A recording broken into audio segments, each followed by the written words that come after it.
I never thought my life would collapse the way it did on that cold, gray afternoon. Standing beside my husband's casket, I felt like my entire world was being lowered into the ground with him. My hands were trembling, my chest so heavy I could hardly breathe. And yet I forced myself to stand strong, because everyone's eyes were on me, the grieving widow. People whispered words of comfort, but they all blurred together like meaningless noise. All I could hear was the silence in my heart.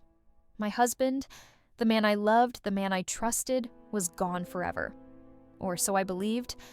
I had no idea that his death wasn't the end of our story. It was only the beginning of a truth so painful, so shocking, that it would change everything I thought I knew about my marriage, about love, and about loyalty. Just moments after the funeral ended, when people were leaving with bowed heads, one woman stayed behind. She wasn't family, but a coworker of my husband.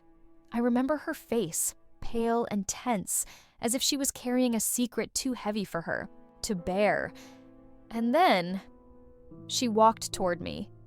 At first, I thought she just wanted to give her condolences. I forced a small smile, though my eyes were swollen from crying. She looked at me strangely, almost pitying, almost guilty. And then she said something that made my blood run cold.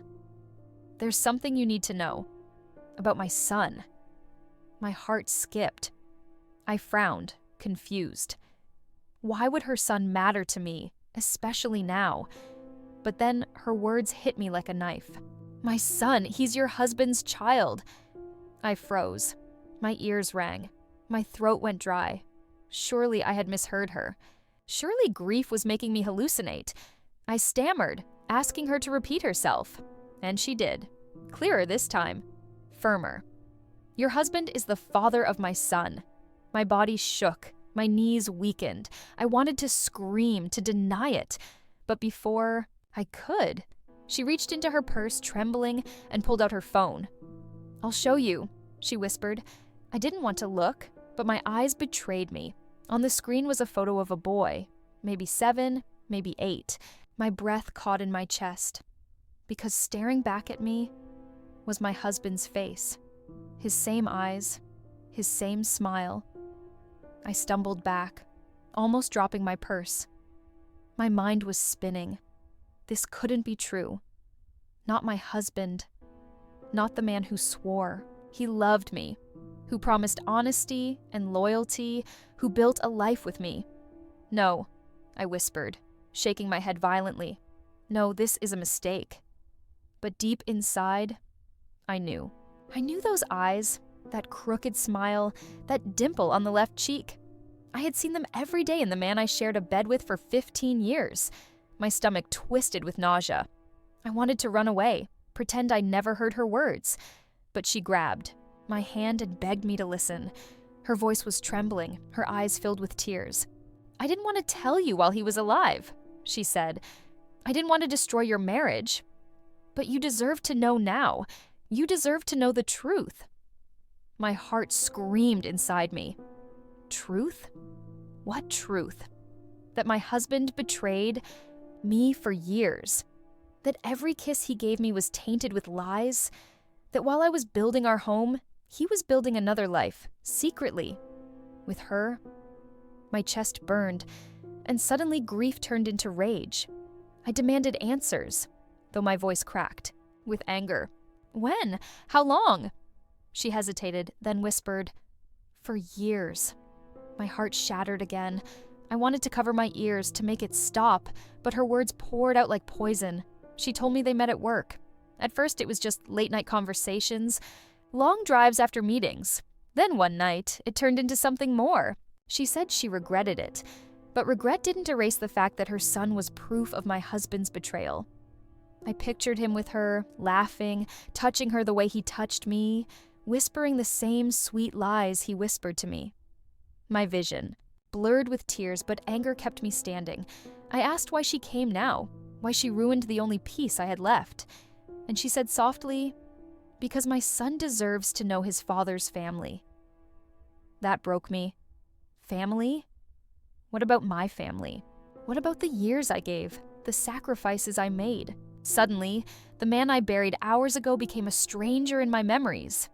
And yet, I couldn't stop loving him. That contradiction tore me apart inside. When I returned home that night, I couldn't stop replaying everything in my mind. Every late meeting he claimed to have, every business trip, every phone call he stepped outside to take. Suddenly, it all made sense. My memories twisted into daggers. The nights I waited for him at dinner, the excuses he gave me, the times he smelled, faintly of perfume I didn't recognize. I brushed it off back then. I trusted him. I believed him. And now, that trust mocked me. I walked through our bedroom, staring at his clothes still hanging in the closet, his shoes lined neatly by the door. Was he thinking of her when he kissed me goodnight? Was he thinking of his son when we talked about starting a family of our own? My hands trembled as I touched his photograph. For the first time, I wasn't just crying out of grief. I was crying out of betrayal, out of humiliation, out of rage at the man who left me to clean up the mess of his secrets. I spent days in silence, avoiding everyone, avoiding the woman who revealed the truth. I kept asking myself, was I blind? Was I foolish? Or was I simply too in love to see the cracks? Friends checked on me, but I couldn't bring myself to tell them. How could I? How could I admit that the man everyone admired, the man I called my husband, was living a double life? My chest ached with shame. I hated him for what he did, but I hated myself for not seeing it sooner. Nights were the hardest. I would wake up and instinctively reach for him, only to feel the cold emptiness beside me, and then the bitterness returned. Why did she tell me now, when I was at my weakest? Why not before? Or never at all? Because now I was forced to carry two pains at once, the pain of losing him and the pain of discovering who he truly was.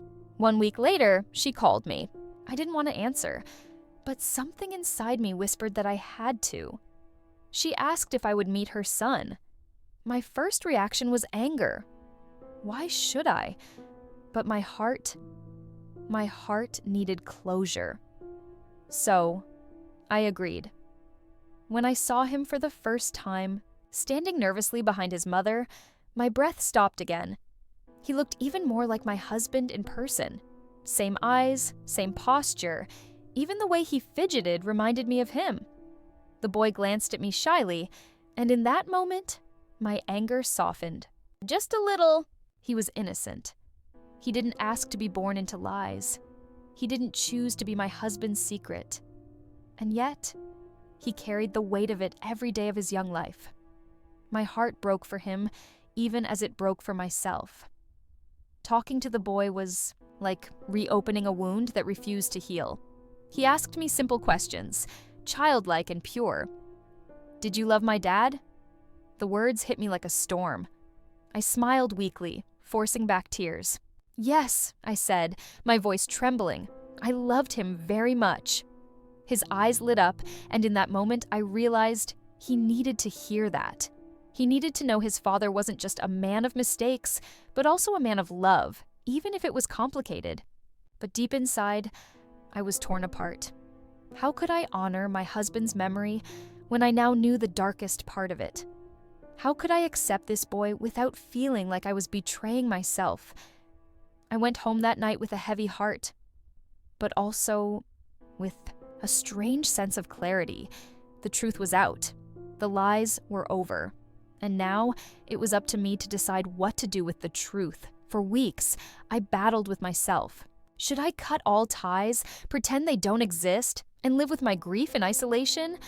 Or should I face this head on and find a way to heal? I screamed. I cried. I broke down in the quiet of my empty home. But slowly, something shifted. I began to realize that hating her, hating the boy, hating my husband's memory, it only poisoned me further. It chained me to the past. But if I wanted peace, I needed to forgive. Not for him, not for her, but for myself. Forgiveness didn't mean forgetting. It didn't mean excusing. It meant letting go of the power his betrayal had over me. And that, I realized, was the only way forward. Now, months later, I'm still healing. I still cry at night. I still wake up sometimes expecting to hear his footsteps. but I'm no longer drowning in anger. I have chosen to live, to move forward, to build a life where his lies no longer define me. I visit the boy sometimes, not as a stepmother, not as anything official, but as someone who understands the pieces of him that belong to my husband. I don't know what the future holds, but I know this. I survived the worst betrayal, and I'm still standing. My story didn't end at that funeral. It began there, and though my heart is scarred, it still beats, stronger, wiser, and ready to face whatever comes next.